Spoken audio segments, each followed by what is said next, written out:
Well, hello, Paul. Howdy. How you doing? Well, I'm enjoying the weather today. It's not too hot yet, getting a little warm. Paul, I heard about you.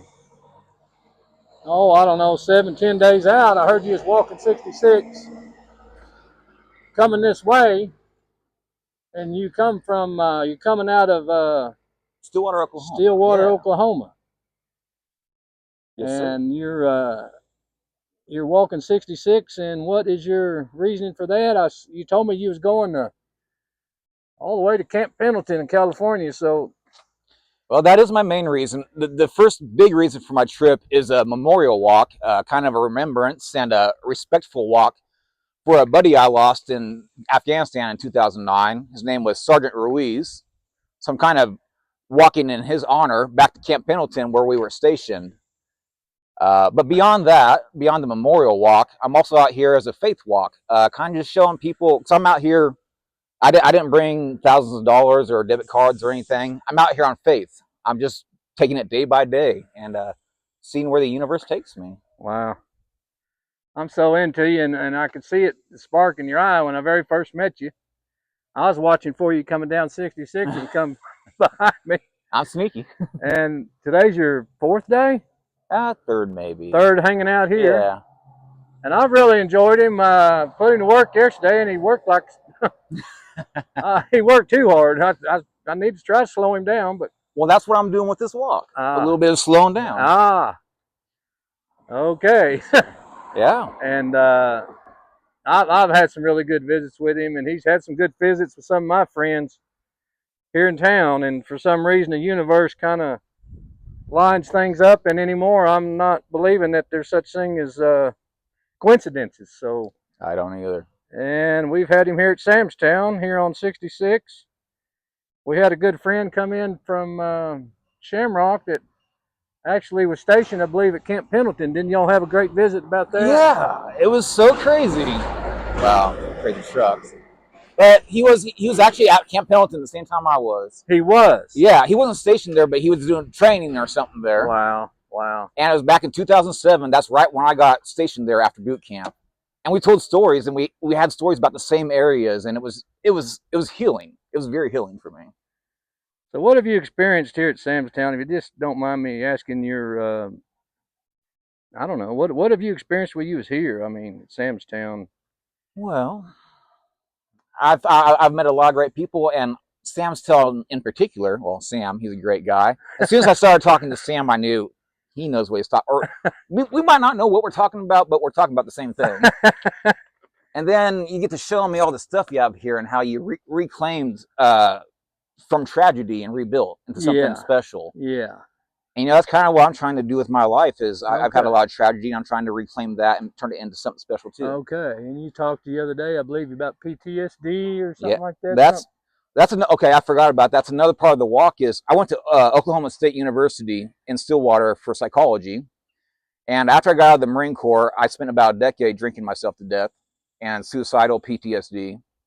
But then I used my tools in psychology and studies in religion and everything. All the tools in my pocket, and I used it to get myself out of that funk. And now I'm trying to take that message on the road to help other people. And I meet people almost every day that say, I need to talk about exactly what you've been through.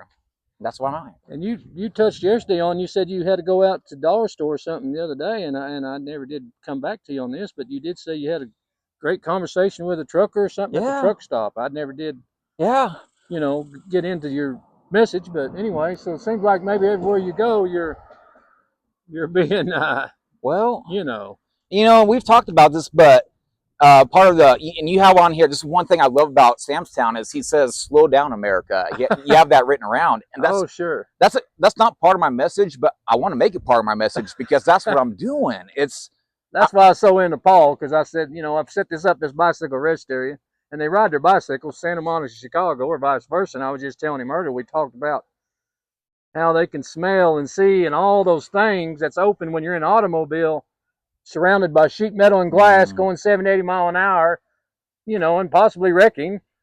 You're not seeing and smelling, that's what intrigued me about Paul. He's walking, it was 104 degrees. And he comes walking up to Samstown, sweat. I mean, he's hot. I'm alive. But he's talking about in his little blog, or I don't know what you call this stuff, but I did read up on some of it, and he mentioned, visiting with the ants, and I don't know. He's just down to earth, so take it on, Paul, and tell him what you want to let him know. Well, it's crazy that you mentioned when you're out walking, you can smell and everything. One thing, about 10 years ago, I got really big into studying. I love we have the internet. You can, if you want to learn something, go out there and learn it. It's in your pocket. You don't have to scroll through TikTok all day long, but do that to watch us.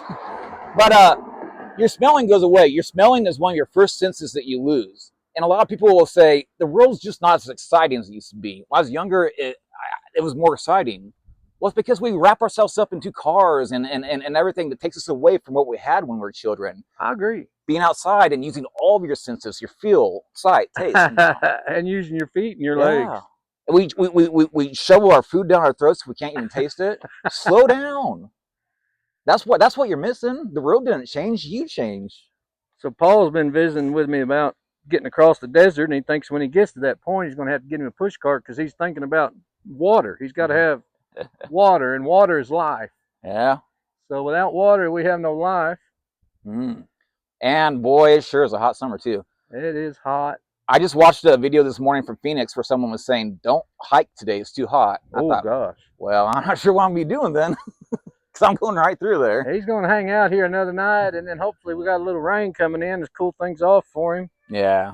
And you said you're going to try to make it to Texola. Is going to be your next stop. Yeah, I think I'll do that, and then Shamrock. I could do 25 miles a day, but I don't really want to do much more than 15 or 20. And then when you get to Texola, how do you find a place to pitch your tent, Paul? I never know. That's my biggest worry every day. I always say, I'm not sure where I'm going to sleep tonight. So when I find a good place, I don't want to leave because I say, this is a good place to stop. So you just bed down in the darkness and basically you wait till the darkness, or do you see a spot before dark? Usually I try to get into town 2 hours before it gets dark. A town? Yeah, I try to. Yes, sir. I'm sorry? No. He's looking for a mechanic. Oh, I'm not a mechanic. Not me. Oh, there's a garage this way. About a quarter mile on the left. Yeah. There's a mechanic there. Yeah. Straight down 66. No, not very far. In the town. 4 or 5 blocks. 4 or 5 blocks, yeah, that way. That's interesting because that's kind of how I find out where to sleep. I'll walk down the road and I'll ask someone, "Hey, is this a good area?" Oh, okay. A lot of times, because where I sleep a lot, it's not actually legal. You can't really just pitch a tent anywhere.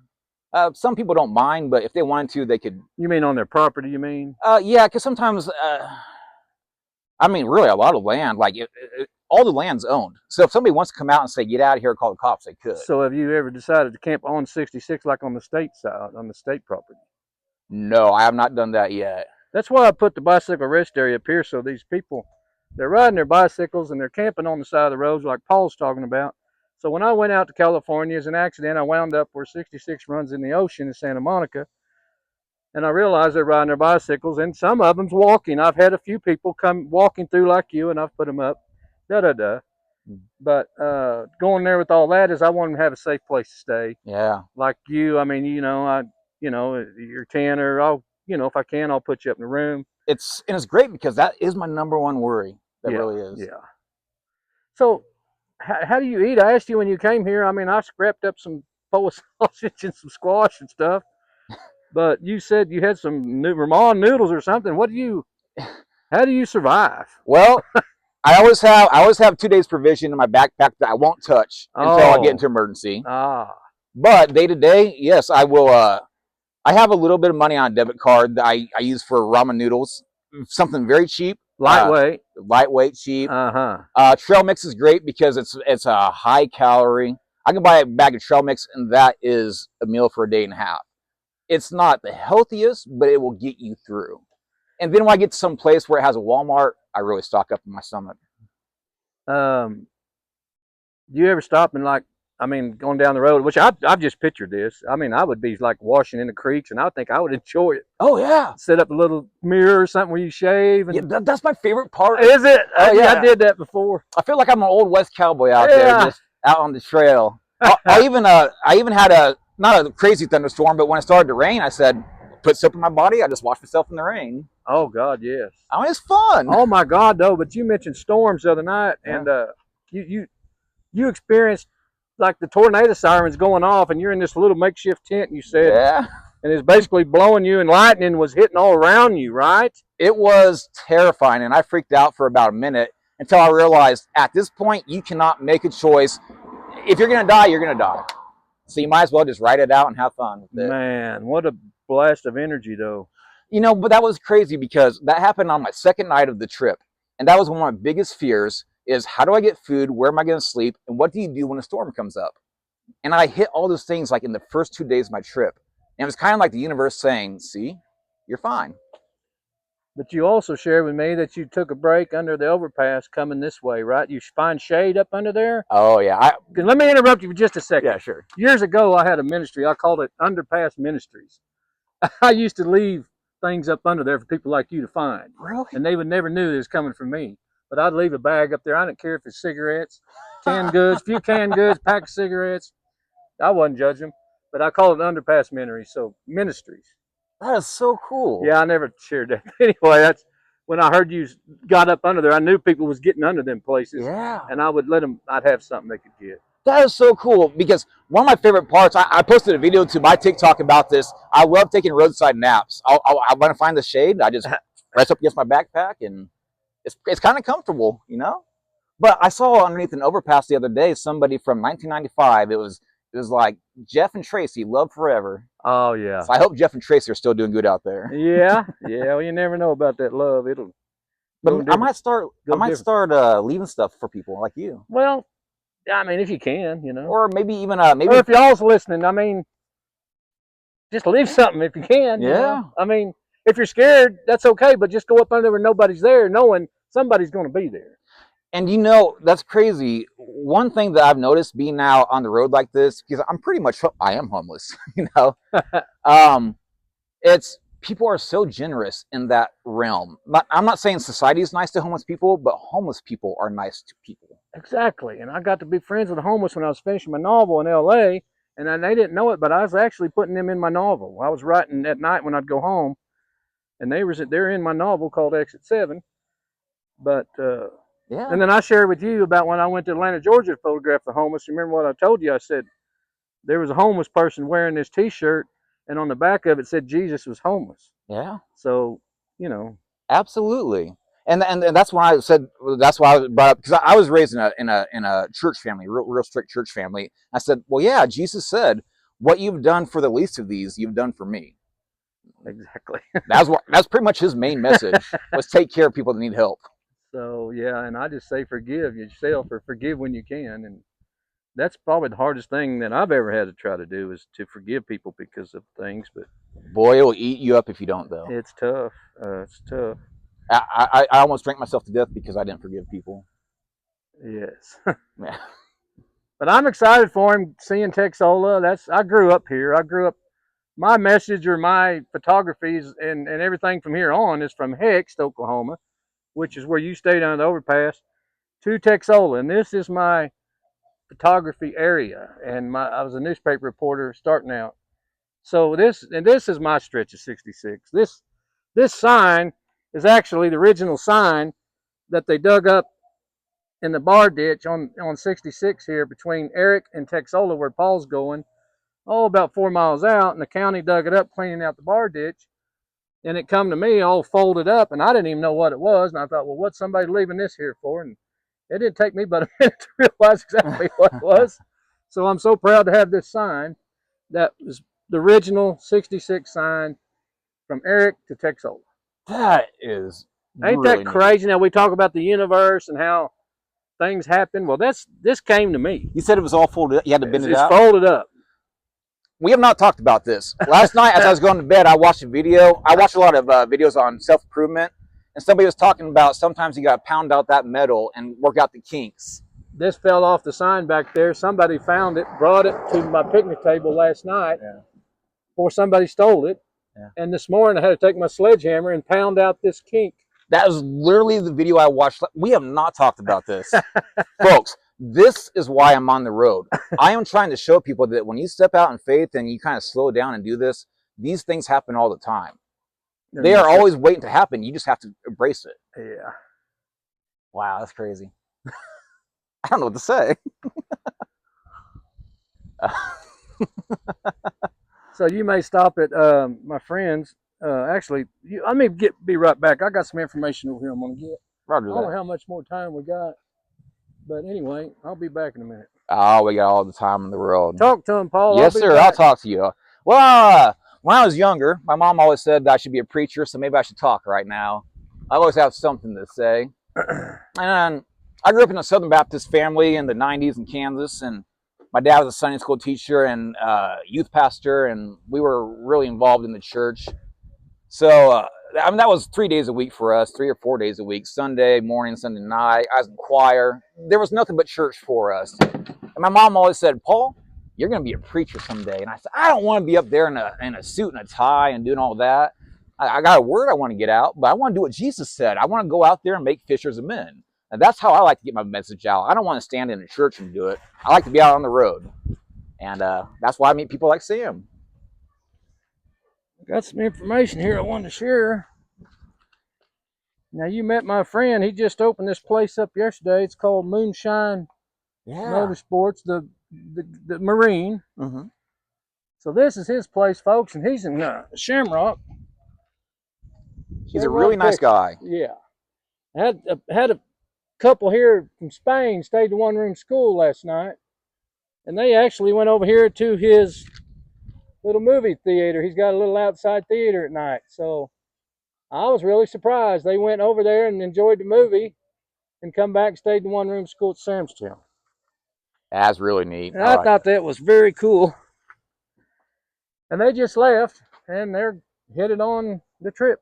Well, and I talked to him yesterday when he left, and when I get to Shamrock, he said I can pitch my tent up there with him. So that's great. And that's your nether place you can rest. Yeah.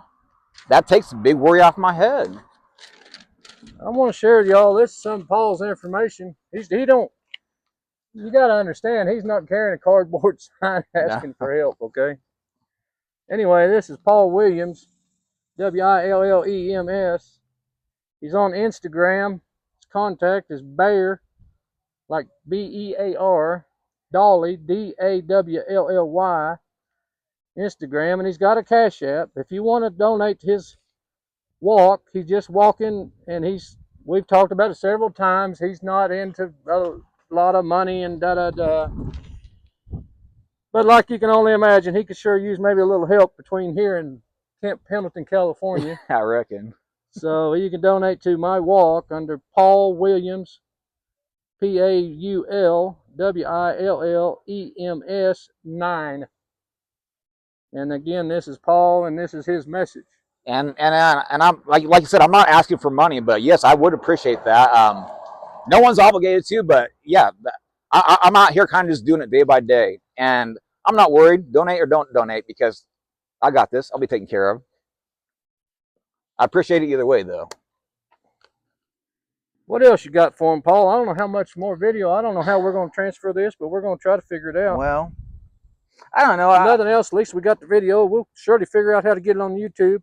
We're going to put it on YouTube. Our goal, of course, he's got a channel too. What's your channel? Do you have a channel? Instagram, is that right? Yeah. Are you putting videos on there? Or? Yeah, I'm on Instagram. Boy, I'd have to pull it out and see. I'm new to this. I only got this because of the walk. I might look young, but I'm not that young. Yeah, I don't have no idea how to do this stuff either, but we're working on it. But Instagram, shoot.